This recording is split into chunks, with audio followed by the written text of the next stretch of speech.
Buenos días.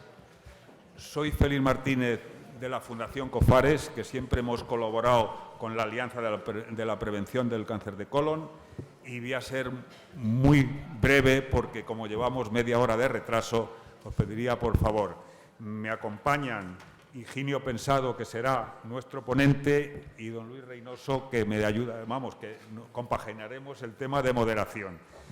Como digo, voy a tratar por todos los medios de ser muy breve porque lo que más nos interesa es la ponencia. Don Higinio Pensado, un hombre de gran experiencia en muchos sentidos. Él, en cuanto a su trabajo, ha estado en el Hospital Clínico de San Carlos durante varios años. En estos momentos está en Fuenlabrada en atención primaria, y luego tenemos con él que es diplomado universitario en enfermería. Por otra parte, además hemos dicho de la experiencia que ya hemos dicho, tiene varias publicaciones, yo no las tengo todas, es exhaustivo. Por ejemplo, enfermería autónoma en los servicios de urgencia, control de calidad de los accesos venosos periféricos. Luego también multitud de estudios sobre los servicios de urgencia. Hay uno especial que me ha llamado la atención sobre inmigrantes en un Hospital Terciario de Madrid. Por otra parte, también tiene su sector de docencia. Es colaborador, voy a citar solo una, en anatomía humana, pero en otras cátedras. Y no quisiera alargarme mucho más para, en principio, pasarle la palabra al otro moderador para que Higinio pueda inmediatamente desarrollar su ponencia. Muchas gracias. Buenos días, yo soy Luis Reynoso, soy el presidente de la Asociación Española de Especialistas en Medicina del Trabajo. Antes de pasar a Higinio, quería dar las gracias a la Alianza por esta magnífica reunión, en la que me quedo impresionado de lo útil de los comentarios que se han hecho y de los datos que se han dado, ¿no? A mí me gustaría explicar que la medicina del trabajo con el cáncer de colon, en principio, puede parecer que no casan mucho, por esto de que la enfermedad profesional es un diagnóstico más jurídico que médico, y no hay enfermedades profesionales relacionadas con el cáncer de colon, tampoco con los accidentes de trabajo, ni el cáncer de colon es enfermedad relacionada con el trabajo. Pero, sin embargo, sí que tiene mucha importancia la medicina del trabajo en cuanto a que hay una extensísima bibliografía asociando el sedentarismo con el cáncer de colon. Hay, no sé si os suena eso de trabajadores de cuello blanco o trabajadores de cuello azul. Los trabajadores de cuello blanco, que son los que utilizamos corbata, ¿no? Tenemos muchísimas más posibilidades de tener cáncer de colon que los que utilizan el mono azul, ¿no? En esta sala, ¿cuántos de vosotros os consideráis trabajadores de cuello blanco? Si no os importa, levantad la mano. ¿Y cuántos de vosotros os consideráis trabajadores de cuello azul? La proporción, cada vez es mayor la población de trabajadores de cuello blanco que tenemos más riesgo de tener cáncer de colon. Y esto es algo que habitualmente no se tiene en cuenta en los reconocimientos médicos de empresa y que tenemos que tener en cuenta en los reconocimientos médicos de empresa. Se debe de hacer, desde nuestro punto de vista, deberíamos hacer cribado del cáncer de colon en los reconocimientos médicos. La medicina del trabajo está deseando poder ser útil a los trabajadores, a las empresas y a la sociedad en general. Ya que he metido mi cuña publicitaria, doy paso a Higinio para que, por favor, exponga su presentación. Muchas gracias. Comenzamos. Ya hemos visto a lo largo de las ponencias cuáles pueden ser los factores de riesgos, sus discrepancias o no de que lo sean, con la valoración de que efectivamente lo que es realmente un factor de riesgo. A mí me toca un tema un poco, quizá puede ser el hermano pobre, porque la intervención en hábitos saludables en general quizás sea por eso, que es muy complicado, modificar un hábito es arduo, implica mucho trabajo y, sobre todo, luego veremos que la tendencia está siendo a que la responsabilidad del hábito, por regla general, nos sentimos nosotros, el profesional sanitario, como responsable de que no se modifica, pero cada vez más tenemos que hacer que las personas sean las responsables y se sientan como tal en modificar esos hábitos.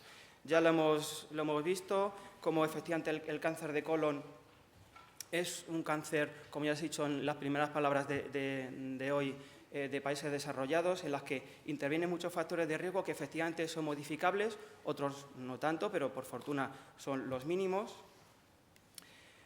Y ya dijo el consejero, es cierto, hay que hablar de factores de riesgo porque hay que identificar qué es lo que hay que evitar, pero también tenemos que reconocer cuáles son los que nos pueden ayudar. Por lógica es aquello que es contrario al factor de riesgo. No quiero entrar más allá del tema de la leche, que está aquí indicado, porque efectivamente está estudiado. Hay, bueno, por decirlo esto, que no está muy claro que sea la leche, quizás sea el calcio. También hay que tener en cuenta que el calcio no solo está en la leche, hay otros muchos alimentos como pueden ser frutos secos, legumbres.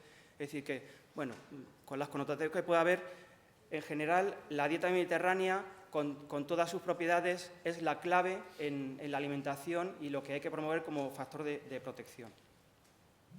Eso nos lleva a identificar, efectivamente, cuáles son los hábitos, por lógica, que los estamos deduciendo, en los que tenemos que intervenir y que son claves. Sabemos que en muchos tipos de cáncer, incluso, es una gran ventaja, si lo queremos ver así, no solo vamos a intervenir en la prevención del cáncer del colon, vamos a intervenir en enfermedades cardiovasculares. Es decir, que esto es una herramienta muy útil, a pesar de lo complejo, lo dificultoso que es modificar, mantenerlo en el tiempo, pero su utilidad es amplia. ¿En qué hábitos sería clave intervenir? Lógicamente, en el consumo del tabaco, en moderar el consumo de alcohol, en implementar estrategias que ya hemos dicho como el sedentarismo cada vez es un problema de salud, ya se considera así, más importante, en mejorar la intensidad o en general la actividad física, el ejercicio físico, y en intervenir sobre la alimentación. En general, sobre el consumo, el uso de la dieta mediterránea, y ya hemos visto cómo moderar, el cómo consumir, el cómo cocinar incluso las carnes rojas, y también está ahí un poco la controversia pero bueno, hay que tenerlo en cuenta, al fin y al cabo también forma parte de la dieta saludable, el consumo del calcio. Ojo, vuelvo a repetir, ya el año pasado me tocó hablar de prevención en general, no solo pensar en la leche, sino que el calcio hay otros muchos alimentos en los que está presente. Claro, antes de intervenir, creo que sería importante reconocer qué personas están más expuestas a que sus hábitos sean poco saludables.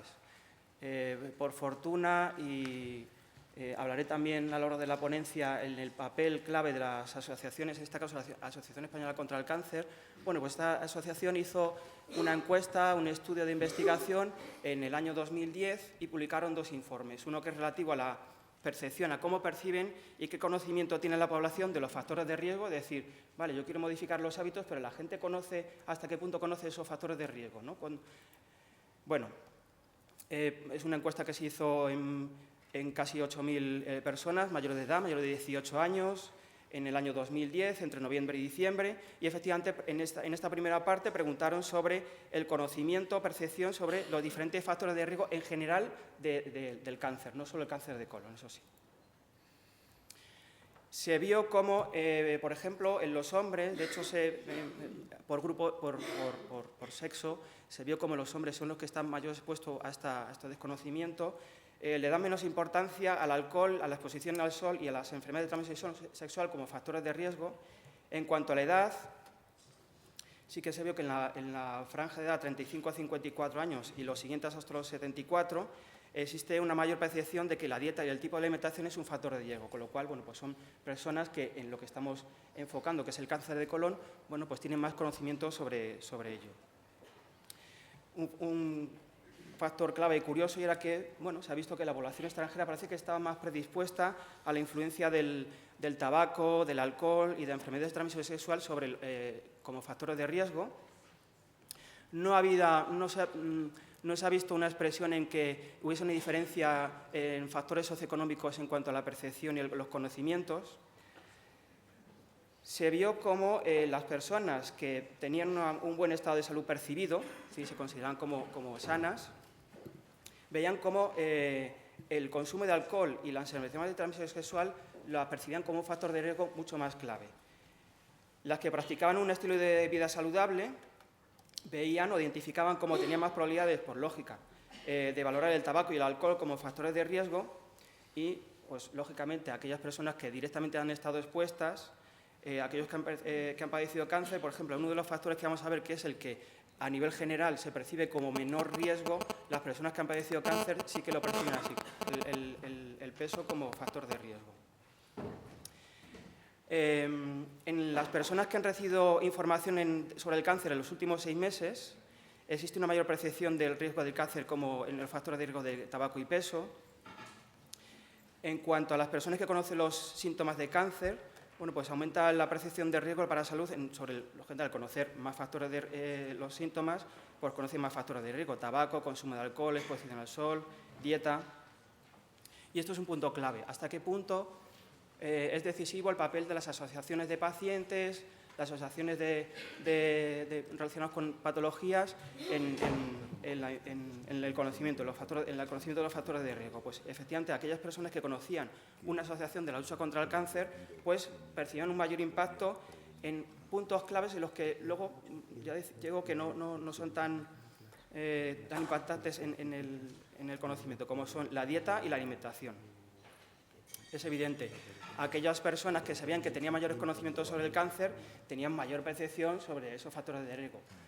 Es una conclusión de perogrullo, pero la información tiene su efecto. El que está informado conoce y tiene más predisposición a modificar sus hábitos. Otra línea que investigaron fue la actitud que tenían esas personas ante la información, es decir, cuando se le informa cuáles son los factores de riesgo, cuál puede ser su riesgo, su predisposición, cómo actúan. Bueno, se vio que en esa encuesta no llegaba al 50% de las personas que las encuestaron recibieron información en los últimos 6 meses. Sí que se ha visto en esta encuesta en cuanto a la actitud que desencadenaba la percepción. En cuanto a esa actitud, las personas con mayor nivel de estudios reaccionaron de forma más positiva a la hora de tener una actitud positiva, valga la redundancia. 3 de cada 10 tienen una actitud negativa, entendiendo como actitud negativa una actitud de indiferencia, como que, bueno, parece que no estoy en riesgo, o todo lo contrario, que me provoque miedo, incertidumbre, preocupación, ¿de acuerdo? Y en este sentido, en la actitud negativa, hay 2 poblaciones en cuanto a edad más predispuestas. Los jóvenes, de 18 a 34 años, tienen una actitud negativa probablemente que, bueno, en teoría puede ser que se sientan como más lejanos ante ese riesgo. Sin embargo, las personas más mayores, al informarse, tienen una actitud maniática en el sentido de que perciben un riesgo de poder padecer este problema de salud. En cuanto a las personas que tienen peor estado de salud percibido por ellos mismos, se sienten más sensibles con una actitud negativa, claro, es decir, se sienten más predispuestos a una enfermedad, con lo cual se les informa sobre esto y tienen una actitud de más preocupación, de más riesgo. Sin embargo, las personas que han tenido cáncer tienen una actitud más positiva ante la información, son más proactivas, se sienten más activos ante la actuación ante esta enfermedad y siguen en mayor medida las recomendaciones, algo también lógico, ¿vale? De todo esto se puede extraer en unas conclusiones que extraen es que, por supuesto, el promover, junto con la información no solo cruda y dura, es importante promover una visión más positiva de la misma, es decir, no solo lo que hablábamos antes, no solo informar de cuál es el factor de riesgo, sino cuál puede ser tu factor de protección y qué es lo que puedes hacer, ¿vale? Porque es una intervención decisiva a la hora de modificar hábitos de vida. Eso sí que se ha visto que cuando quieres modificar hábitos de vida, si informas en el sentido o negativo, puedes encontrarte la actitud totalmente contraria a la que persigues, ¿de acuerdo? Entonces, si conviertes a la persona más proactiva en su cambio, muy probablemente modifique esos hábitos. Y vuelve en esta línea de investigación, vuelve a salir la importancia del conocimiento, de la información que ofrecen las asociaciones por ejemplo, en este caso, Lucha contra el Cáncer, asociaciones de pacientes, Europa Colon, etcétera, el efecto positivo sobre la actitud que promueve en las personas esa información. Algo curioso, también hay que tener en cuenta que es en general en todos los tipos de cáncer. Solo 1 de cada 3 personas conocía algún síntoma o signo síntoma o signo de algún tipo de cáncer. Igual, lógicamente, pero esto confirma lo que esperamos conseguir. Aquellas que tienen un estilo de vida saludable tienen una actitud más positiva, es decir, son más proactivos, son más, están más predispuestos a promover cambios en hábitos de su vida. ¿Qué recomendaciones se establecieron a partir de este oncobarómetro, de este estudio de investigación? Que existe, porque es un factor de riesgo ya muy arraigado, muy conocido, existe una conciencia generalizada del efecto del tabaquismo en general sobre el cáncer, pero, eso lo decía antes, hay algunos grupos poblacionales por edad o por sexo y demás que tienen conciencia de que la dieta y la obesidad son un factor de riesgo importante, pero por regla general ampliado no es tanto así. Es decir, que es importante el difundir, el informar, el promover cambios en la dieta y actuación en la obesidad como factor de riesgo porque es el gran desconocido. Sigue siendo importante el aumentar la percepción del riesgo en los hombres y en cuanto a edad se identificó, se promueve el que aquellas personas que se encuentran en el rango de edad, los más jóvenes en los que se realizó el estudio, incluso deberíamos ir más allá, más jóvenes todavía, en edad escolar, infantil, el que se promueva el aumento del conocimiento de la alimentación, el control del peso, la realización del ejercicio como factor de riesgo, o mejor dicho, factor de protección para prevenir el cáncer en general. El que se promueva el estilo de vida saludables y el promover, aunque se hace de forma reiterativa, el conocimiento de factores, de síntomas relacionados con el cáncer. Ante la necesidad de promover cambios en los hábitos, la herramienta necesaria, que ya, una de las primeras palabras que dijo el consejero, y de hecho lo lleva muy impregnado porque es catedrático de Educación para la Salud, esta herramienta, este proceso, este gran complejo es vital, es muy importante.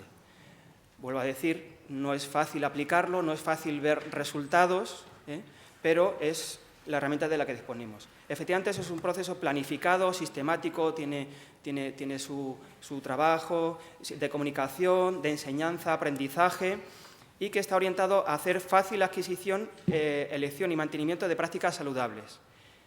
Y en segundo término, fíjese cómo la definición está así, y hacer difíciles prácticas de riesgo. Es decir, lo prioritario es mejorar las prácticas saludables para evitar los factores de riesgo. Volvemos a lo que decíamos antes.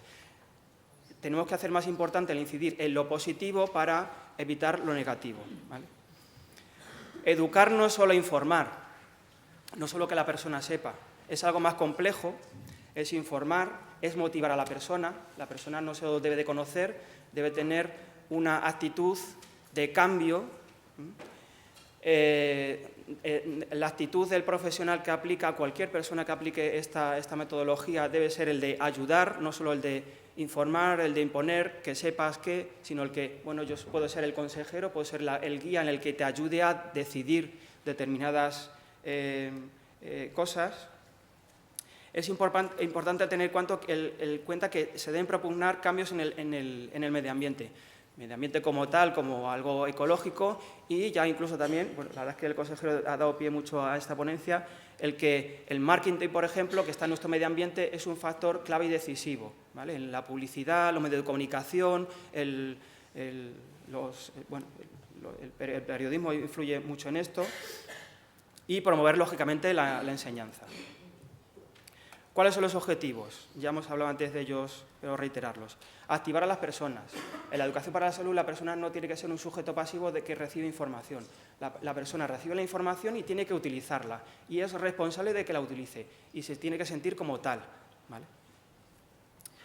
Efectivamente, aumentar su responsabilidad sobre los autocuidados. No solo responsabilidad del profesional sanitario, a veces que nos sentimos frustrados sobre el hecho de decir ¿qué más podría hacer para que se mejorase en esto la prevención del cáncer de colon? ¿Vale? Sería una pregunta que en esto tenía que tratarse a cada persona como tal. ¿Qué podría hacer yo en mis hábitos de vida para modificar, según lo que me está contando a mí, diferentes profesionales? Cada vez más difundido el empoderamiento. Es eso, que la persona decida, que ejerza en función de la información que ha recibido, que esté capacitada, la información le va a capacitar para ella, para cuidarse de sí misma, su autorresponsabilidad. y, de alguna manera, hasta cierto punto, porque esto puede tener sus limitaciones, el que haya una disminución de la dependencia institucional profesional, es decir, que tome su decisión, que haga lo que tiene que hacer y que sepa cuándo lo tiene que hacer y cómo hacerlo. ¿En qué ámbitos? ¿Solo en el sanitario? No. Cuando analicemos cada una de las intervenciones en cómo podríamos intervenir, no solo estamos los profesionales sanitarios. El ámbito escolar es básico. En el oncobarómetro decía que sería importante incidir en la población joven de 18 a 34 años. Claro, solo preguntaron a los mayores de 18. Si hubiésemos preguntado a los menores de 18, muy probablemente, quizá, según una hipótesis, diríamos, y también en los menores de 18, porque ahí es donde se aprende a comer bien, a hacer ejercicio, ¿vale?, a que el tabaco es perjudicial. En la escuela, en la sociedad en general, cada uno de los agentes de la sociedad puede actuar como personal preventivo. En el ámbito de la política, el que se promuevan determinadas actitudes, leyes, es decir, el ámbito legislativo que favorezcan o que prevengan factores de riesgo. Bien, ¿qué tipo de intervención? Varias. De más breve a más extensa, podríamos hablar del Consejo de Información, que es simplemente eso, es una intervención breve, se le informa a la persona, que tenga el conocimiento, y no solo eso, sino que, efectivamente, que vea al profesional, a la persona que le da el consejo como, bueno, como una baliza, como una persona que le pueda ayudar. Si yo tengo una duda puedo volver, me ha informado, pero yo sé que esa persona, cuando necesite una adecuación individual o necesite entrar en un grupo de educación para la salud, es un recurso, es un referente al que puedo recurrir.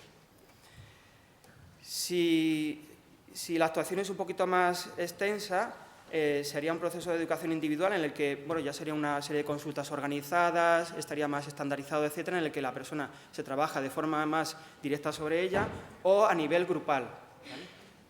En diferentes intervenciones se ha visto que puede ser útil una educación grupal. Por ejemplo, es muy típico, bueno, más que típico, está comprobado y muy trabajado a nivel del tabaquismo, como la educación grupal puede ser muy útil. Y en general la promoción de la salud y también la intervención comunitaria, ya hemos hablado a nivel de medios de comunicación, etcétera, en el que es muy importante. Bueno, hay diferentes teorías en las que se podía ver cómo podíamos intervenir a la hora de cambiar comportamientos, actitudes, hábitos.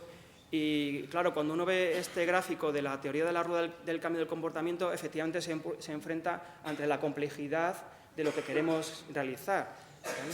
Es cierto que de base tiene que haber una capacidad, debe existir una oportunidad hacia la persona de ofrecerle la educación, del consejo breve y demás, de que exista una motivación de esa persona a promover cambios, pero luego, cuanto más nos extendemos, son muchos más los factores que influyen, de limitaciones, de formación, que se sienta más o menos persuadida la persona, de que haya incentivos hacia que promueva esos hábitos, de que haya medidas coercitivas, legislativas a que limite la presencia de factores de riesgo, de la capacitación de la persona, etcétera, etcétera. Es decir, que luego empezamos a interactuar con muchos agentes, muchas posibilidades, muchas herramientas que hace complejo este cambio, ¿vale? Me pareció interesante el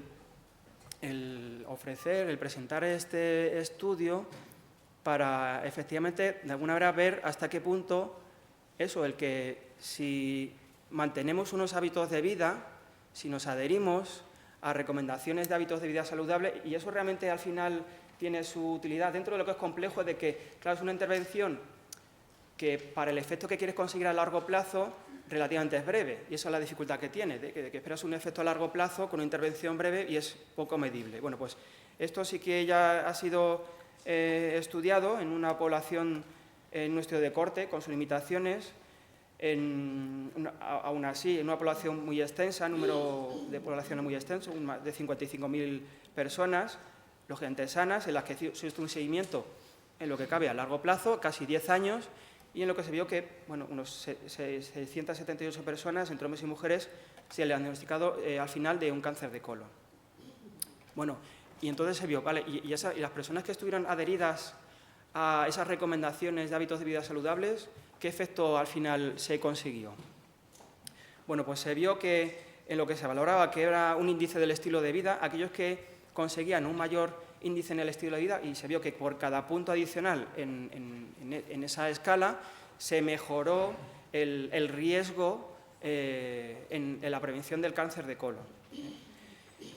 Se vio o se dedujo que si un 13% de los casos de cáncer de colon que un 13% de los cánceres de colorectal fueron atribuibles a la falta de adherencia a una recomendación adicional. Es decir, aquellos también que no se adhirieron tuvieron más predisposición a padecer el cáncer de colorectal. Y se dedujo de que si todos los participantes, todos en total, hubiesen cumplido las 5 recomendaciones, que son alimentación, ejercicio físico, etcétera, se habían prevenido un 26% de los casos. Es decir, que bueno, podía haber tenido un efecto mucho mayor, ¿vale? Y que, de nuevo, se ve como la asociación es mucho mayor en varones. Son los que están más predispuestos y los que, si se hubiesen adherido, hubiesen conseguido mejor prevención, mayor efecto. Claro, cuando quieres valorar, efectivamente, ya ahora vamos al grano, es decir, ¿cuáles son las intervenciones que pueden ser más efectivas para yo modificar los hábitos de vida? Bueno, pues al igual que hemos visto que en factores de riesgo, en factores de protección, puede haber sus controversias de si sí o si no, aunque siempre te tienes que inclinar hacia el mayor beneficio, aquí nos ocurre lo mismo. Hemos dicho que, primero, en los estudios a los que podemos ver en los diferentes tipos de intervención hay mucha heterogeneidad en la aplicación, unos aplican más intervenciones, otros menos, ¿vale? La recogida de datos, eso es una dificultad. Los diseños de estudio también son heterogéneos, además no es fácil hacer ensayos clínicos, se pueden hacer, pero las limitaciones son mucho mayores a la hora de estudiar ensayos clínicos con intervenciones educativas que con un fármaco, por ejemplo, eso es evidente. Y la dificultad de mantener el efecto a largo plazo está ahí. Es decir, que bueno, se puede evaluar, por regla general se hace a 6 meses, a 1 año, si la intervención es efectiva o no, pero a mí a lo mejor lo que me interesa es la población joven que estoy interviniendo, que ese efecto perdure hasta en este caso, más allá de los 50 años, porque va a ser cuando tengan mayor riesgo por edad. Y luego, claro, ¿qué ocurre?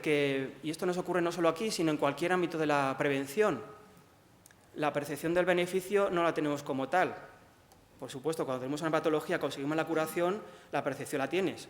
Cuando previenes, de hecho, eso es una de las cosas que, por ejemplo, yo y muchos compañeros hacemos en la consulta. Cuando la persona vemos que modifica sus hábitos y mejora en obesidad, en factores de riesgo cardiovascular, la persona no es consciente de que ha prevenido tener un infarto de miocardio, por ejemplo, o tener un cáncer de colon. Y hay que hacérselo ver. ¿Vale? Pero usted ha conseguido el que esto se manifieste más tarde o hemos prevenido. No lo siente, pero lo está consiguiendo, ¿vale? Que lo perciba. Pero eso es un inconveniente. Todo aquello que no se percibe está ahí como un poco en el limbo. Y porque efectivamente hay más adherencia en aquellas personas que tienen un riesgo más próximo. Es decir, hemos visto que las personas que han padecido cáncer, no son los que han padecido cáncer, es decir, cuando en el oncobarómetro se preguntaba a los que han padecido no es el paciente en sí, sino incluso los familiares. Los que han estado más próximos al riesgo son los que están más predispuestos, claro. Eso es así. En cuanto vamos a entrar en cada uno de los aspectos que podemos intervenir. En cuanto a la actividad física, ¿cuándo sería mejor intervenir? ¿Dónde habría que intervenir? Primero, hemos dicho, importantísimo en el ámbito escolar. Y, por supuesto, no hacer solo agente interventivo, no al profesional sanitario, sino al personal docente. Es decir, aquí incluso el profesor, de hecho, revisando bibliografía, hay documentación en la que docentes de educación física estudian intervenciones para promover el ejercicio físico en población escolar. Es decir, y eso es así. Son agentes, ya lo hemos dicho, importantes en la educación para la salud. Incluso existen estudios, aunque no consiguen una causa-efecto directa, porque las complicaciones que hemos dicho, en la que el hacer actores a los padres dentro de la intervención para promover el hábito físico es muy importante. Es decir, no solo es centrarnos en el escolar, sino hacer actores y responsables al profesor, incluso a los padres. ¿Cómo en el adulto, por ejemplo, en nuestra consulta promover ese intervenir? Bueno, pues lógicamente valorando en primer lugar la actividad física, hasta qué punto es sedentario. Es muy importante no solo hacerle a la persona qué actividad física debe de hacer, sino pactar objetivos. Es decir, hacerle responsable a la persona qué es lo que puede hacer, hasta qué punto puede modificar hábitos y pactarlo con él. Hacerle analizar a la persona factores y barreras. Es decir, estamos trabajando herramientas que están dentro de lo que es una entrevista motivacional. Esto no es solo decirle, usted tiene que hacer, sino que, ¿qué podría hacer? ¿Cómo podría hacerlo? Entonces la persona tiene que sentirse inmerso en el proceso de decidir, tengo que decir cuándo, cómo y qué voy a hacer, en mis posibilidades. Y eso es así, hay que hacer recomendaciones para romper los periodos sedentarios. Dentro de las recomendaciones también que podemos ver en el Plan de Promoción y Prevención de la Salud a nivel del Ministerio de Sanidad y dentro de lo que es el Plan de Prevención del Cáncer en general, sería importante el fomentar en la población, por lógica, la práctica de la actividad física de forma moderada. Volvemos a lo mismo, fomentar en los centros educativos la realización de actividad física y actividades deportivas, no solo la actividad física, sino el ejercicio.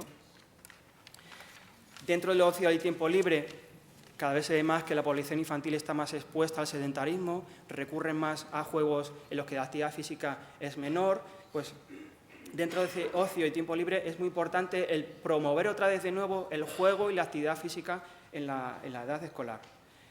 Y dentro de la actividad diaria, igual promover la actividad física no solo como actividad arreglada, sino que pues lo típico, utilizar escaleras físicas en lugar de escaleras mecánicas, intentar caminar más a la hora de ir a trabajar, etcétera, para que efectivamente ese hábito sea como tal, esté dentro de su día a día, de su vida.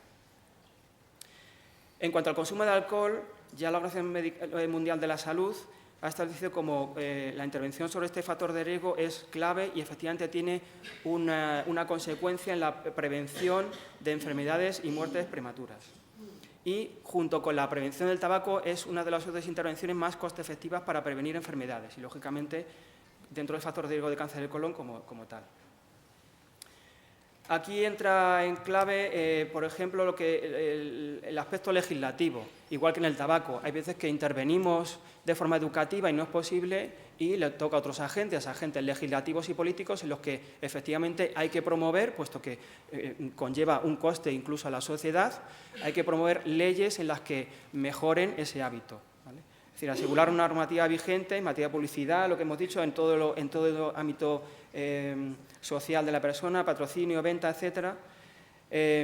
Fomentar, informar y educar, volvemos a decir, en población de mayor riesgo, niños, adolescentes, embarazadas, en la población joven, como se ha identificado en el oncobarómetro como factor de riesgo importante. En cuanto a la alimentación como otro factor de riesgo, de nuevo, centrarnos de forma más precoz en el ámbito de la obesidad infantil. Efectivamente, podemos ir más hacia la población adulta, que es donde de forma hasta ahora tradicional se manifiesta la obesidad, pero cada vez más se está viendo que la población infantil está más expuesta y hay una prevalencia mayor de la obesidad, con lo cual habría que actuar de forma más precoz. Y volvemos a lo mismo. Una de las estrategias sería informar y incapacitar al personal docente para implementar actividades de educación nutricional y fomento de la actividad física. Actuar en el medio escolar es donde la población infantil está más horas conviviendo, donde incluso comen, hacen actividad física y donde más facilidad tenemos de actuar. Educación nutricional en el medio escolar y algo que se está haciendo cada vez más a nivel legislativo, que es el regular la composición, el facilitar el que a nivel legislativo se utilicen unos alimentos más saludables que otros, ¿vale? En cuanto al tabaquismo, esto es algo clásico en el que se ha visto cómo el tabaco es un factor de riesgo no solo en el cáncer de colon, sino en otros muchos tipos de cáncer y patologías. Bueno, pues las evidencias son suficientes como para incluso demostrar que un consejo breve ante la persona favorece el que promueva una abstinencia del tabaco, con lo cual eso en cuanto en el fumador, el iniciar un consejo breve de inicio es importante incidir en ello. Ya hay muchas medidas legislativas que, aunque no se ha conseguido todo lo que se esperaba, sí que se ha ido reduciendo el consumo de tabaco y progresivamente ir viendo cómo se disminuye la prevalencia de enfermedades cardiovasculares, incluso algunos tipos de cáncer. Tener en cuenta, no solo en el tabaco, que se ha visto que es así, sino en otros estilos de vida saludable, como los agentes sanitarios, igual que agentes docentes, todos los agentes sociales, podemos servir y somos ejemplo de la sociedad ante esos hábitos que tenemos que modificar, no solo en el tabaco. Bien, y ya por último, el mencionar el papel de las asociaciones, de la difusión del Código Europeo contra el Cáncer, del uso de las redes sociales. Ya se ha puesto, bueno, yo lo valoro como, y lógicamente es así, como una herramienta muy útil, la estrategia de salvavidas, en la que la mierdecilla actúa como agente, es decir, aquí todo el mundo puede actuar en la prevención, y el difundir esto puede ser, como decía el consejero, como muy soez al principio, ¿no? Pero efectivamente esto es el quid de la cuestión, este es el grano. Actuando sobre algo tan sencillo, muy probablemente y sorpresivamente podemos conseguir efectos mucho más palpables que implementando otras estrategias mucho más complicadas, ¿de acuerdo? Pero yo creo que esto es importante, incluso a nivel sanitario, quizá debamos tener la costumbre el de utilizar esas redes sociales para promover, facilitar información, ofrecernos como, ya nos conoce, pero como agentes y referentes para prevenir estas enfermedades, y eso, utilizar las redes sociales para su prevención y como herramientas de intervención. Bien, y bueno, ya sin más, en el turno ahora de preguntas, cualquier pregunta que me quieran hacer. Gracias.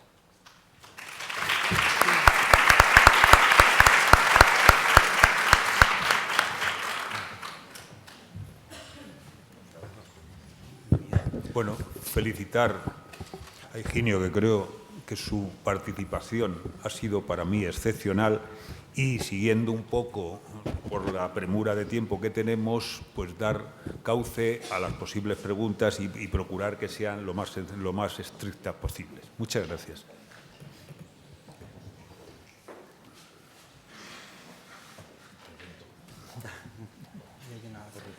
Sí.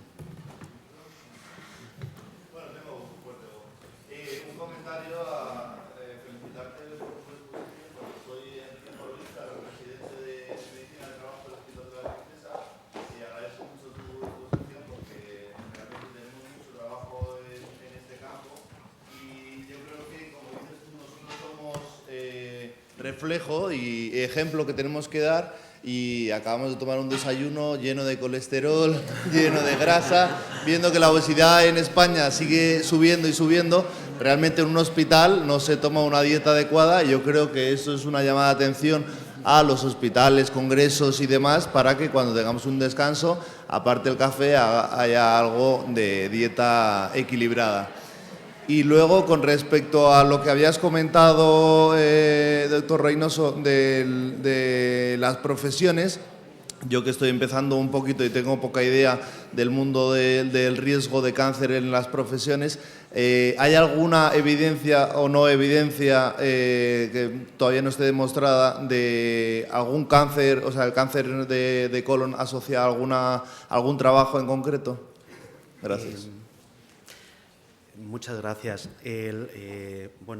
Yo creo que lo primero, destacar, ¿no? Como decía Higinio, la cantidad de esfuerzos que se hacen en la prevención de riesgo cardiovascular, y que todos tenemos que tirar en esa misma dirección, ¿no?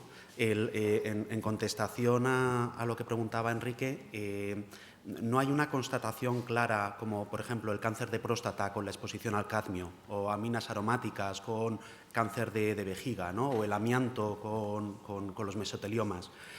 Lo que sí que hay es una constancia clara, por favor, aquí hay gente que sabe mucho más que yo, que me corrijan, lo que sí que hay una constancia clara es, hay una asociación significativa en bomberos que tienen más cáncer de colon que el resto de la población, o que la población general, ¿no? No, o sea, no parece abulsivo, ¿no? el pensar que un bombero que está expuesto a un montón de productos químicos pueda tenerlo, ¿no? Hay publicaciones, sobre todo asiáticas, de distintas industrias químicas que en varones tienen mayor incidencia de cáncer de colon, o en mujeres en la industria textil, pero son residuales. No hay una constancia clara, como decía, en otros casos, otro tipo de cánceres, ¿no? Lo que sí que hay es una constancia clarísima del sedentarismo. pero clarísima. O sea, es abundante la bibliografía acerca del sedentarismo y su relación con el cáncer de colon. Y el sedentarismo no deja de ser un condicionante laboral.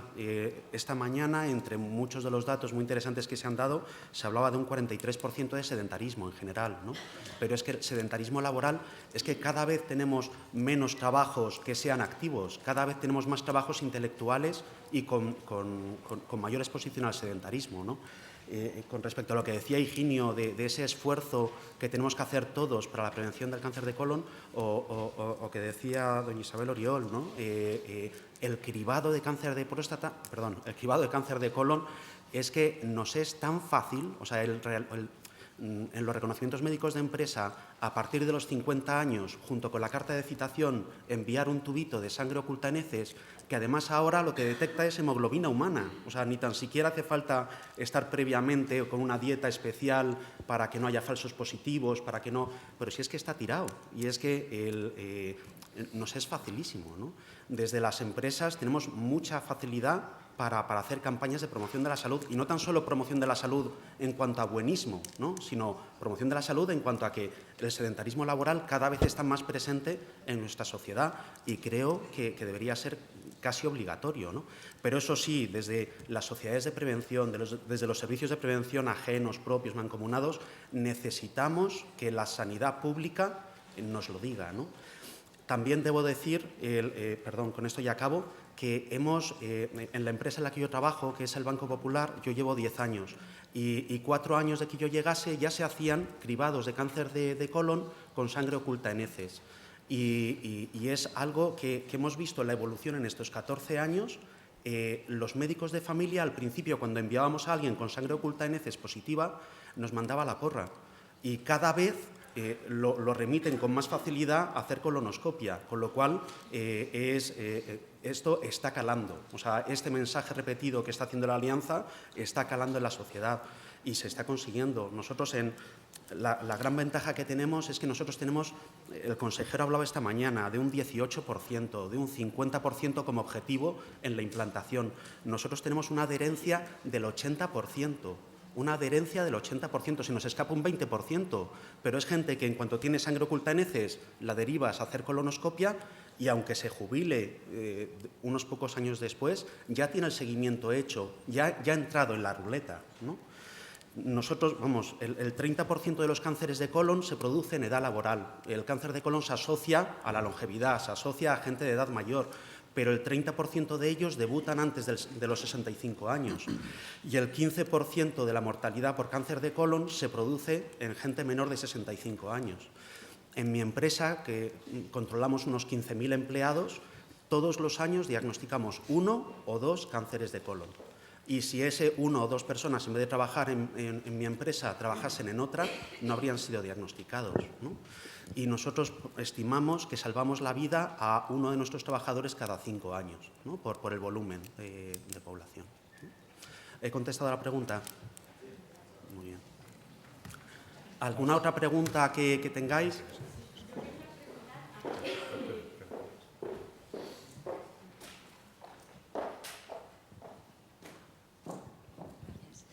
Gracias por todo, por la exposición, que me gusta mucho. Y aparte de esto, quería preguntar si hay algún estudio que señale una relación directa entre la forma de vida del estrés que sufrimos normalmente hoy día en nuestra sociedad con el cáncer colorectal, si hay alguna evidencia en este aspecto, para alguna recomendación que podamos hacer. Yo soy enfermera y, bueno, pues siempre en Educación para la Salud nos interesa mucho en qué aspectos incidir para la prevención de las enfermedades. Gracias.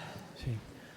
A ver, en cuanto a lo que es estrés, simplemente que yo sepa, no. Sí que es cierto que en los estudios epidemiológicos se ha visto que las personas que viven en países menos desarrollados tienen menor prevalencia de cáncer de colon que las personas que viven en países desarrollados. Incluso se ha visto que personas que de un país menos desarrollado emigra, mejor dicho, hacia un país desarrollado, al estar expuesto a esos factores de riesgo, tiene el mismo riesgo que la persona que ya vive en ese país. A ver, estrés como tal, no, pero claro, sabemos que al estrés está condicionado incluso lo que decía Luis, es decir, a nuestro modo de trabajo cada vez más habitual, sedentario, estresante.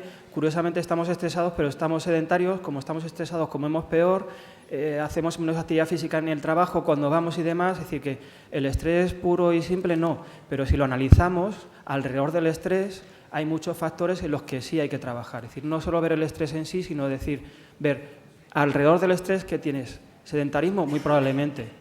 Es decir, la persona estresada piensa que se mueve mucho, pero realmente le ocurre todo lo contrario. Es decir, el estrés como tal solo no. Sí, es que la pregunta la relacionaba también con la diferencia que hay de que, por ejemplo, las situaciones de duelo sí que aparece en los 2 primeros años, por ejemplo, cuando se pierde a un familiar, sí que parece ser que haya una mayor relación con la aparición de otros tipos de cánceres, no en concreto el colorectal. Entonces, pensando también en ese factor emocional, pero bueno, no sé si me puedes contestar o en este sentido. En eso que yo conozca, no.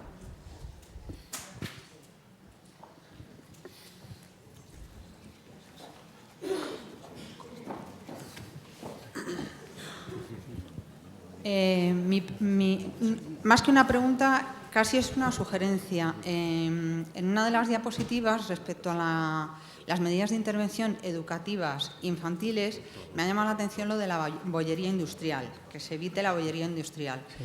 ¿No sería más fácil hacer que los fabricantes de esa bollería industrial cambien los ingredientes? Sí, de hecho... Porque es que ponerle al niño el bollo ahí tan sugerente, pues es que es normal que caiga. Pues vamos a, en vez de que recaiga todo el peso un poco en la sociedad civil, ¿por qué no? Los poderes fácticos son los que tienen que cambiar. Sí. De hecho, es que la bollería industrial, por ejemplo, se ofrece muchas veces como premio hacia los niños y niñas como para conseguir algo. Y efectivamente ya se está viendo cómo a nivel alimentario se están promoviendo intervenciones ya legislativas, porque claro, a la hora de la intervención en sí como el hábito puro y duro no se puede hacer, vamos a modificar el alimento o vamos a hacer que sea más visible. Y efectivamente ya de hace poco, por ejemplo, ya cualquier persona podemos analizar la composición nutricional de forma más o menos somera de la proporción en cada alimento, analizar qué alimento tiene más grasas saturadas, qué alimento tiene más calorías. Se está legislando cada vez más hacia que bollería, sobre todo, tenga componentes ácidos grasos trans en menor medida o que no tengan directamente. Y efectivamente eso al final ocurre como el tabaco. Al final hay que hacer una legislación prohibitiva, coercitiva y demás, pues en esto ya se va en esa línea. Es decir, que eso es importante. Incluso antes era más visible, también se legisló el hecho de que deportistas, actores, modelos referentes en población juvenil e infantil no actuasen tanto como consumidores de ciertos productos, porque claro, incitaban a ese consumo equivocado. Es decir, si fulanito consume tal bollo, tal refresco con asiduidad, pues si yo lo hago seré como él, intentaré imitarle en ese sentido. Con lo cual, efectivamente, el efecto de imitación en ese sentido también sería importante hacerlo cada vez más en lo contrario, promover a lo mejor hacer agentes como determinados actores, agentes sociales clave para que se erijan como balizas referentes de hábitos saludables y probablemente tengamos una imitación hacia esas personas. Pero eso es al final, vamos, ya se está haciendo.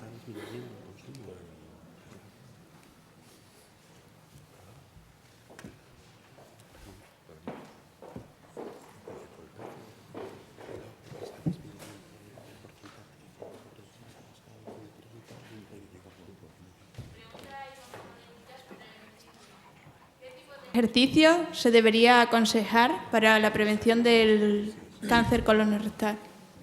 Vale, no sería un ejercicio diferente al que se debe recomendar en un hábito saludable general, incluso a la hora de prevenir factores de riesgo cardiovascular. Es decir, tiene que ser una actividad física moderada, de al menos 30 minutos al día y por lo menos 3-4 días a la semana. Y también es importante el que cuando informamos y enseñamos a la persona de que tiene que hacer actividad física, tiene que ser actividad física, no que se sienta el hecho de que decir tengo que hacer ejercicio físico, hacerle diferencial al que no se tiene que apuntar a un gimnasio si no hace falta. Tiene que hacer un ejercicio físico aeróbico que elija, bicicleta, caminar, una intensidad moderada, que note que tiene un cierto jadeo, va sudando, nota que hace ejercicio, y el tiempo eso es importante, al menos 30 minutos, por lo menos 3-4 días a la semana. ¿Vale? Eso es la recomendación general, lo que está evaluado como mínimamente efectivo. Por supuesto, motivar a que cuanto más hagas, mejor. Si llegas a hacer ejercicio físico de forma ya más reglada, es más probable que ese beneficio se mantenga. Y sobre todo tu hábito esté más impregnado y se mantenga a más largo plazo.